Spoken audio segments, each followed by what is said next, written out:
So you've probably seen the new Fire Max 11 that was just released by Amazon, but how does Walmart's new 11-inch tablet compare? Which one is the better budget option for 2023? Well, let's get started.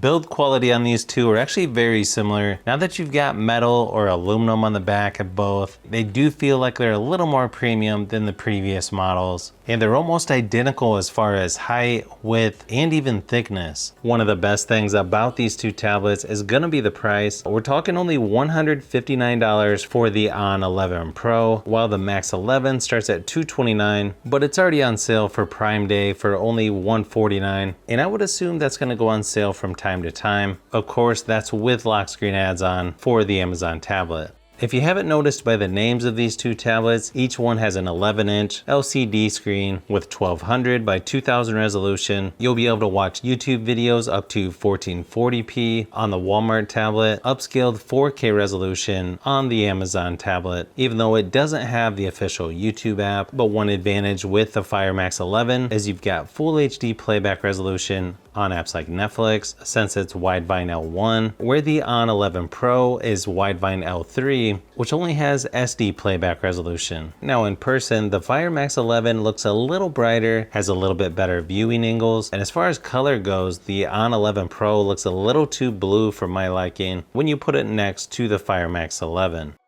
Now when it comes to the battery life, the On 11 Pro lasted about 7.5 hours, which isn't bad. It's above average compared to others I've tested, but the Fire Max 11 lasted about 10 hours in that same test. Plenty of power to get you through a day with normal usage, even longer if you turn the screen brightness down. But if you want the tablet with better battery life, you'll want to go with the Fire Max 11. One advantage you have for the Fire Max 11 is you've got a fingerprint scanner right on the power button, where you don't have any fingerprint scanner for the On 11.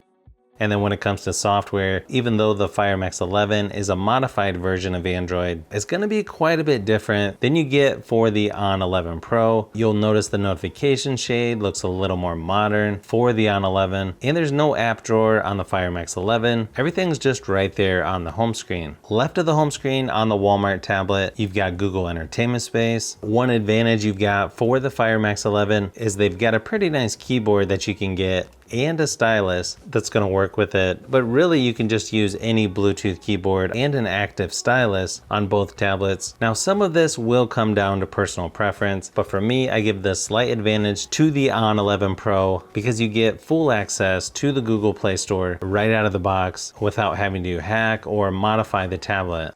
Nice thing is you can use any Bluetooth keyboards on both tablets, like the one shown here from Logitech. If you want to do some multitasking, you can also do split screen on here as well.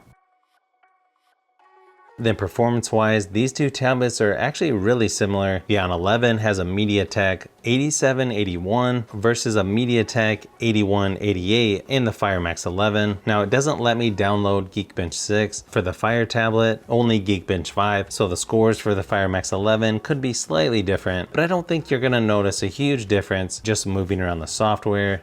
It's somewhat similar gaming performance as well. You get HD graphics, high frame rates for games like PUBG Mobile, and both play Asphalt 9 fairly smooth as well. I think most people will enjoy gaming on either one, but one thing to consider is you don't have full access to the Google Play Store since you're limited to the Amazon App Store on the Fire Max 11. So because of that, I would give the slight advantage to the On 11 Pro.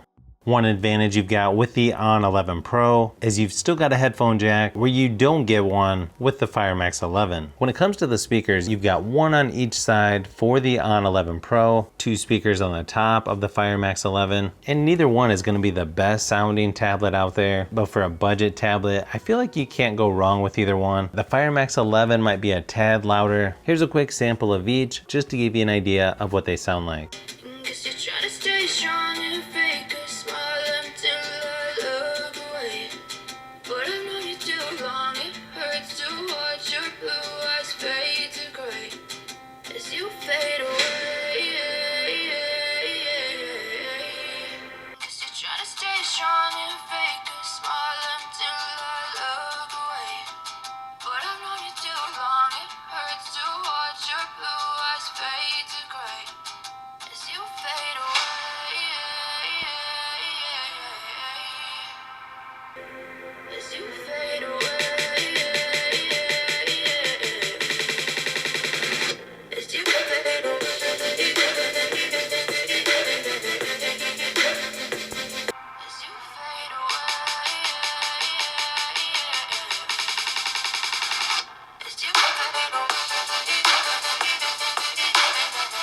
Then cameras on these two tablets, you've got an 8 megapixel front and 8 megapixel rear facing for the Fire Max 11, only a 5 megapixel front facing for the On 11, 8 megapixel on the back, so a little better quality on the front camera for the Fire Max 11, and then up to 1080p resolution for video recording on both front cameras, a little bit higher resolution for the On tablet at 1440p versus only 1080p on the back of the Fire Max 11. But here's a quick sample of each, just to give you an idea of what to expect.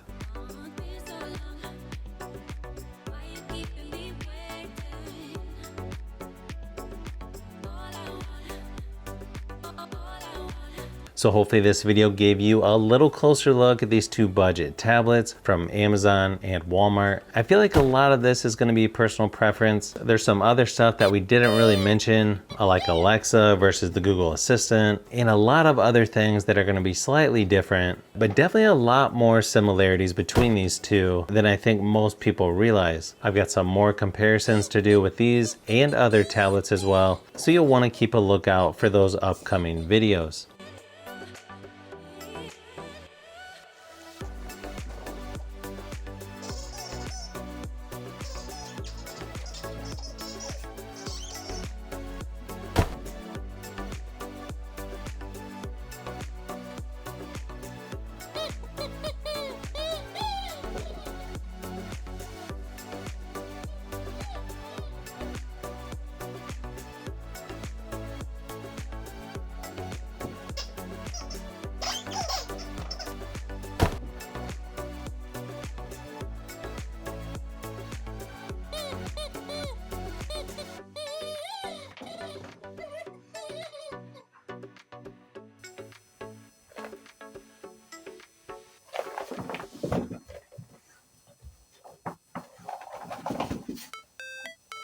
So if you've made it this far into the video, you may want to say thanks by subscribing, and don't forget to give a thumbs up if this video was helpful. This is Brian from Fishbee Productions. Thanks for watching, and I'll see you on the next one.